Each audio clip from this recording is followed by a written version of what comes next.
तो आप अंदाज़ा लगाओ अगर पश्चिम बंगाल में भी बीजेपी की सरकार आ गई तो ये वही हाल करेंगे जो हाल उत्तर प्रदेश में, बिहार में, मध्य प्रदेश में, राजस्थान में हो रहा है। यहाँ पर आम वोटरों को वोट नहीं डालने दिया गया, तमाम जगह हिंसा की खबरें आई। एक जगह तो खबर ऐसी भी आई कि बीजेपी जो पब्लिक गुस्साई हुई थी, जो वोट नहीं डालने दिया जा रहा था जनता को, तो वो गुस्सा बीजेपी के विधायक प्रत्याशी के ऊपर निकला, शुभेंदु अधिकारी को भगाया गया। उनके साथ भी हिंसा की पूरी कोशिश ये करती है जहाँ जहाँ भी बीजेपी की सरकार है कि विपक्ष को बिल्कुल खत्म कर दिया जाए। साथियों नमस्कार, मेरा नाम आनंद है, आप देख रहे हैं महाखबर। बंगाल में जिस तरह से कल पहले चढ़ के मतदान के बाद जो तस्वीरें आ रही हैं, वो तस्वीरें लोकतंत्र के लिए कहीं भी किसी भी तरीके से अच्छी नहीं हैं। आखिर क्यों होता है कि एक वोटर जब घर से वोट देने निकलता है तो कहीं बमबारी होती है, कहीं स्टोन पेल्टिंग होती है, कहीं पर पुलिस के नौजवान या बोले कि सेना के जवान मारते पीटते नजर आते हैं, कहीं बूथ कैप्चरिंग की खबरें आती हैं। आखिर क्यों? मतलब एक लोकतंत्र में जो चुनाव जैसे होना चाहिए वो बंगाल में कल देखने को नहीं मिला। इन तमाम मुद्दों पर बातचीत करने के लिए मेरे साथ डॉक्टर उमेश यादव जी मौजूद हैं, कांग्रेस के प्रवक्ता हैं, ओबीसी मोर्चे के प्रभारी भी हैं। स्वागत है आपका। जी बहुत बहुत धन्यवाद। कल जो बंगाल से तस्वीरें आई, क्या देखते हैं आप? क्या लगता है कि आखिर तस्वीरें बंगाल जो लोकतंत्र के लिए या कहें राजनीतिक चेतना की भूमि रही है, वहाँ से ऐसी तस्वीरें आखिर क्यों, क्या संदेश देती हैं वो? देखिए ऐसा है कि कल जो तस्वीर आई है तो ये स्वाभाविक था। जिस तरह की पृष्ठभूमि प्रधानमंत्री पिछले 3 महीने से बंगाल के लिए रच रहे हैं, कई सारे उन्होंने षड्यंत्र भी करे, जिसमें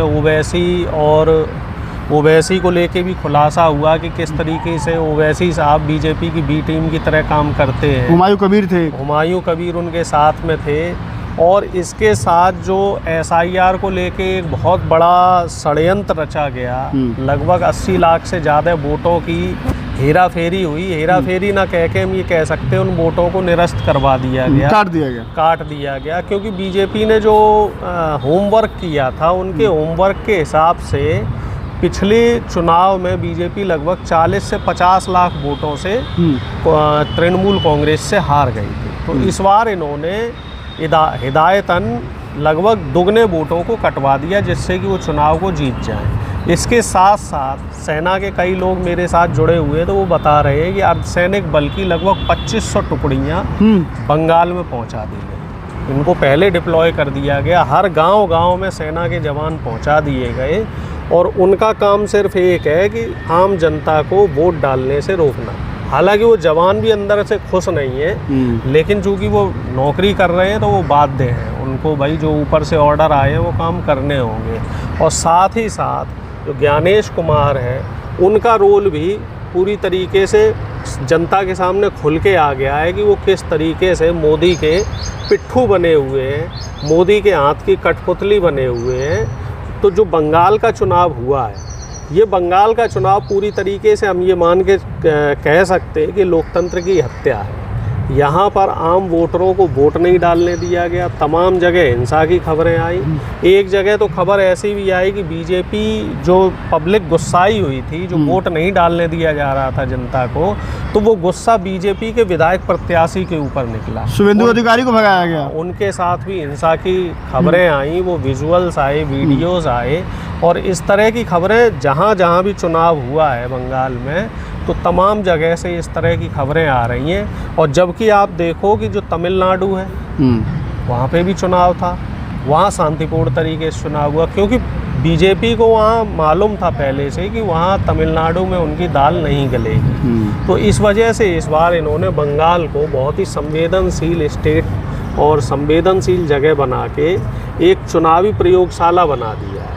और ये आने वाले समय में देखने लायक बात रहेगी, और जनता भी इस बात को देखेगी कि किस तरीके से बंगाल में लोकतंत्र की हत्या की कोशिश करी गई है। अच्छा ये बताइए कि जो चुनाव आयोग है, ज्ञानेश कुमार गुप्ता, मतलब जिम्मेदारी होती है, मुख्य चुनाव आयुक्त हैं वो, कि देश में चुनाव बहुत ही निष्पक्ष तरीके से बिना हिंसा के साफ सुथरा चुनाव हो, उनकी जिम्मेदारी है, इसलिए बैठे वहाँ पर। वो व्यक्ति ही जिस तरह से बीजेपी की भाषा बोलता है, आए दिन भाजपा के गुणगान करते थकता नहीं है वो, एक उनकी बेटी नोएडा के डीएम बन गई हैं, दामाद उनके आगरा के डीएम बन गए हैं।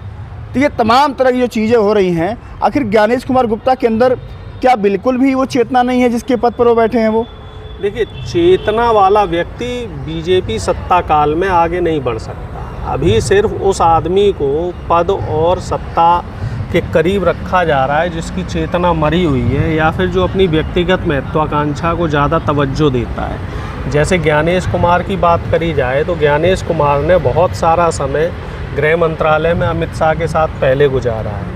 तो अमित शाह ने इनकी नब्ज भी टटोल ली है कि ये ज्ञानेश कुमार गुप्ता इनके हिसाब से काम कर सकते हैं। जैसा कि आपने बताया कि इनकी जो बेटी है वो इस समय नोएडा की डीएम है और इनके दामाद को आगरा पोस्टिंग दे दी गई है। ज्ञानेश कुमार मूलतः आगरा के ही निवासी हैं, तो पोस्टिंग को आसपास में देना और लाभ वाली जगह, प्रिविलेज वाली जगह पे पोस्टिंग देना, तो ये तमाम चीज़ें इस तरफ इशारा कर रही हैं कि ज्ञानेश कुमार गुप्ता को मैनिपुलेट किया गया है।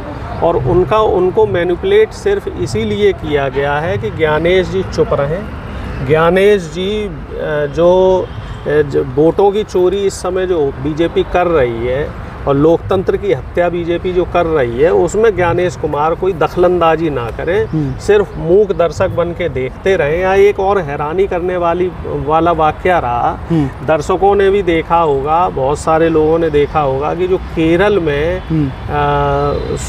चुनाव आयोग का जो एक लेटर गया था, तो उस लेटर पे हमने देखा कि बीजेपी की मोहर लगी हुई थी। तो इससे बड़ा हमें प्रूफ या साक्ष्य और क्या चाहिए कि लेटर भी बीजेपी कार्यालय से जा रहे हैं, जबकि चुनाव आयोग एक स्वतंत्र एजेंसी है। इससे पहले भी चुनाव आयुक्त हुए हैं, लेकिन उन तमाम लोगों ने लोकतंत्र की मर्यादा को इस तरीके से नहीं गिराया। अच्छा, बंगाल में कल देखा गया कि जो एक रिकॉर्ड तोड़ जो मतदान हुआ है, जो वोटर घर से बाहर मतलब निकल के जैसे भी वोट देने में सक्षम रहे हैं, जो भी हुआ है, वो सच में एक्चुअली में वोट हुआ है कि चुनाव आयोग का उसमें कुछ हेरा फेरी है, कुछ वोट परसेंट को बढ़ा के? क्योंकि पहले देखा गया कि चुनाव आयोग शाम को कहता है कि वोट परसेंट इतना हुआ है, सुबह फिर बढ़ा देता है, फिर कम कर देता है। तो क्या है आखिर पूरा चीज़ें क्या दिखा रहा है? देखिए, इसमें ऐसा है, कई जगह से तस्वीरें ऐसी आई हैं कि पिता ने वोट डाल दिया, पुत्री का वोट पहले पड़ गया। कई जगह ऐसे भी वीडियोस आ रहे हैं जो कह रहे हैं कि मेरा ये नाम है फला फला, लेकिन मेरे नाम का वोट पहले किसी ने डाल दिया है। तो ये चीज़ें भी हैं एक तरफ, और दूसरी तरफ अगर हम यकीन कर लें कि रिकॉर्ड तोड़ वोटिंग हुई है और अगर वो वोटिंग ईमानदारी से हुई है, हालांकि कल जो घटनाएं आ रही हैं, जो खबरें आ रही हैं, उसके हिसाब से चुनाव में भारी लेवल पे हेरा फेरी हुई है। ठीक है, तो अब इस हेरा फेरी को देखा जाए तो हेरा फेरी के हिसाब से ये लग रहा है कि बीजेपी को फ़ायदा पहुंचाने के लिए की गई है, और अगर ईमानदारी से हुआ है तो निश्चित तौर पे ममता जी को इसमें बहुत बड़ा फ़ायदा मिलेगा, क्योंकि हमारी पार्टी वहाँ डायरेक्ट फाइट में नहीं है। हम लोग पिछली बार 0 सीटों पे थे। हमारा वहाँ पे सिर्फ इतना टारगेट है कि लोकतंत्र को कैसे बचाया जाए और कैसे पार्टी को मजबूत किया जाए। हम ज़्यादा से ज़्यादा सीटें लाकर बंगाल में खुद को रिवाइव करना चाहते हैं, क्योंकि तृणमूल कांग्रेस के विकल्प के रूप में बीजेपी ना आए, उसका विकल्प कांग्रेस बने, तो हमारी कवायद उसको लेके है। हालांकि कई मामलों में ये देखा गया है कि जो बीजेपी है, बीजेपी पूरी कोशिश ये करती है जहाँ जहाँ भी बीजेपी की सरकार है कि विपक्ष को बिल्कुल ख़त्म कर दिया जाए। उत्तर प्रदेश हो, बिहार हो, हम लोगों ने देखा किस तरह से इन दोनों जगह लोकतंत्र की हत्या हो रही है। उत्तर प्रदेश का एक मामला आपने देखा होगा, विश्वकर्मा समाज की एक बेटी की हत्या हुई, गाजीपुर की, माफ़ कीजिएगा, और वहाँ पर जो समाजवादी पार्टी, जो प्रमुख विपक्षी दल है, उसका डेलीगेशन जब वहाँ मिलने गया तो उसको सरकार मिलने नहीं दे रही है। सरकार द्वारा पाले पोसे गए जो गुंडे हैं वो वहाँ पर विपक्ष के नेताओं के ऊपर पथराव करते हैं, जिसमें कुछ नेता घायल भी हुए। तो इस तरह के काम बीजेपी समूचे राज्य में, समूचे देश में कर रही है जहाँ जहाँ भी उनकी सरकार है। तो आप अंदाज़ा लगाओ, अगर पश्चिम बंगाल में भी बीजेपी की सरकार आ गई तो ये वही हाल करेंगे जो हाल उत्तर प्रदेश में, बिहार में, मध्य प्रदेश में, राजस्थान में हो रहा है। और यही वजह है कि जो परिसीमन ये लोग लागू करना चाह रहे थे, और परिसीमन में उत्तर भारत को ज़्यादा सीटें दे रहे थे, जो कह रहे थे कि 50% सीटें बढ़ाएंगे। तो जाहिर सी बात है, जब दक्षिण भारत में सीटें कम हैं तो उन्हें उसका कम लाभ मिलेगा। इसका एक उदाहरण मैंने पहले भी मुख्य राजनीति से बाहर हो जाएंगे वो लोग। हाँ, इसका एक उदाहरण मैंने पहले भी दिया कि केरल में 20 सीटें हैं, तो वो अगर 50% बढ़ाई तो बढ़ के 30 हो पाएंगी। लेकिन वहीं उत्तर प्रदेश में 80 सीटें हैं और वहाँ अगर 50% बढ़ी तो 120 हो जाएंगी।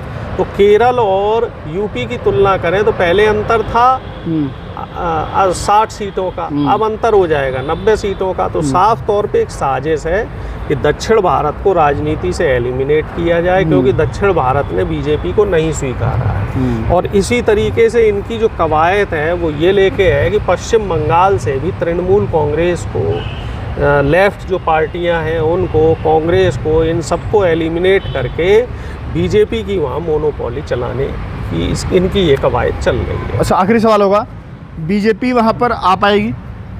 देखिए, अगर ईमानदारी से चुनाव हुआ तो मैं कहूँगा कि बीजेपी 50 सीटें नहीं ला पाएगी। लेकिन जिस हिसाब से चुनाव में हेरा फेरी हो रही है तो मुझे ऐसा लग रहा है कि बंगाल में परिणाम जो है वो हमारी अपेक्षा के अनुरूप नहीं भी आ सकते। अब ये देखने वाली बात ये होगी कि जैसे हम कहते थे कि बिहार एक पॉलिटिकल स्टेट है, लेकिन अब मुझे कहने में कोई गुरेज नहीं है, बिहार पॉलिटिकल स्टेट नहीं रहा। बिहार ने जो सांप्रदायिकता है उसको चुना। अब देखने वाली बात यह है कि क्या बंगाल पॉलिटिकल स्टेट रहेगा, क्योंकि बंगाल ही अब एक लौता ऐसा स्टेट बचा है जो पॉलिटिकल स्टेट है और वहाँ के लोगों को समझ है राजनीति की। तो अब देखने वाली बात ये रहेगी कि वहाँ के लोग क्या बीजेपी के खिलाफ खुल के वोटिंग करते हैं या फिर वो लोग भी इस तरह की जो सांप्रदायिकता वाली ताकतें हैं उनको स्वीकार कर लेते हैं। ठीक है, धन्यवाद आपका। तो आपने देखा कि कल किस तरह से बंगाल में 16 जिले के 152 सीटों पर जो मतदान हुआ है वो सवालिया निशान खड़े करता है। लोकतंत्र में एक अच्छे चुनाव जैसे होते हैं, साफ़ सुथरे, बिना हिंसा के, वैसे चुनाव नहीं हुए वहाँ पर। ये सवालिया निशान जो है देश के जो मुख्य चुनाव आयुक्त है ज्ञानेश कुमार गुप्ता, उनके ऊपर भी बड़ा सवाल खड़े करता है। दूसरे चरण की मतदान जो है वो 29 तारीख को होगी। 4 मई को नतीजे आएंगे। अब देखना ये होगा कि बंगाल की आवाम जो राजनीतिक चेतना के लिए जानी जाती है, रविन्द्रनाथ टैगोर की भूमि है, वहाँ के लोग क्या चुनते हैं, एक लोकतांत्रिक तरीके वाले से चलने वाली सरकार या हिंसा या सांप्रदायिकता भड़काने वाली सरकार।